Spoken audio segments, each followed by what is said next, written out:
Hola, ¿qué tal? Yo soy la psicóloga Lupita. En esta ocasión hablaré sobre las fobias.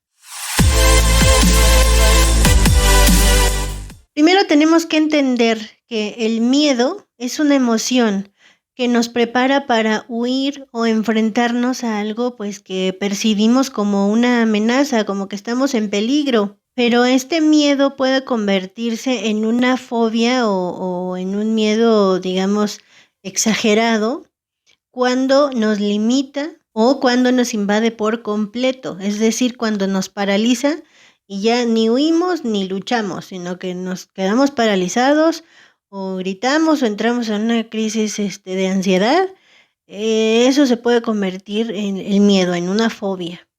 Una fobia es un miedo de grandes dimensiones, o sea, los pacientes lo llegan a sentir como algo que les invade, que no pueden controlarlo, pero a la vez muchos piensan que es algo irracional, o sea, no tendría por qué tener miedo a los ratones o algún miedo a hablar en público, ¿no? O sea, no me va a pasar nada, pero a pesar de eso no puedo controlar, digamos, pues ese miedo que tengo, esa ansiedad de pronto de hablar. Así lo expresan algunos pacientes. Las fobias se desarrollan por un evento, pues que causó un impacto fuerte en la persona. Por ejemplo, yo les voy a platicar un suceso que me pasó cuando yo era niña. Tendría yo 4 añitos.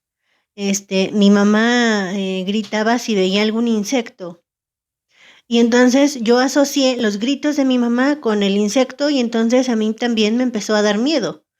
Y cada vez que yo veía determinado insecto, pues yo también me ponía mal y empezaba a tener mucho miedo. Otro ejemplo de esto es pues lo que pasa cuando escuchamos la alerta sísmica, ¿no? Ya empezamos a escuchar la alerta y todo, y entramos en un pánico, pero muy grande, porque ya pensamos que va a ocurrir lo peor.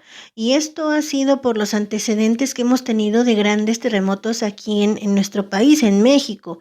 Entonces, muchas personas con el simple sonido de la alerta, aunque hagan simulacros, bueno, ya se ponen muy mal y salen corriendo y les dan crisis de ansiedad y todo esto. Pero en sí, el sonido de la alerta sísmica, pues no representa o no tendría por qué ser algo que ponga en riesgo nuestra vida. Más bien es la interpretación de que va a temblar, va a pasar algo, se van a caer las casas, no sé, o sea, ya estamos como con esa alerta de que tenemos que protegernos y cuidar a los que estén a nuestro alrededor. Nuestra mente lo interpreta como un peligro.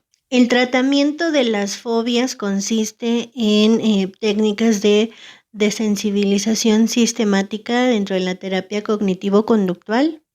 Bueno, en estas técnicas lo que hace el psicólogo es ir exponiendo poco a poco al paciente al objeto o a la situación temida. Obviamente, pues esto se hace en un ambiente controlado por el profesional de la salud mental, no es como que cualquier persona lo pueda hacer. Las fobias desaparecen luego de algunas sesiones de psicoterapia y muchas veces pues no requieren de algún medicamento, salvo algunas excepciones donde, bueno, la ansiedad invade por completo al paciente y entonces pues es necesario medicar, pero son pocos los casos que se presentan así. Hace algunas semanas alguna persona me preguntaba pues, ¿qué pasa con las fobias? O sea, ya una vez que se supera el nivel y todo esto de la fobia, ¿regresan? O sea, después de sufrir, no sé, alguna experiencia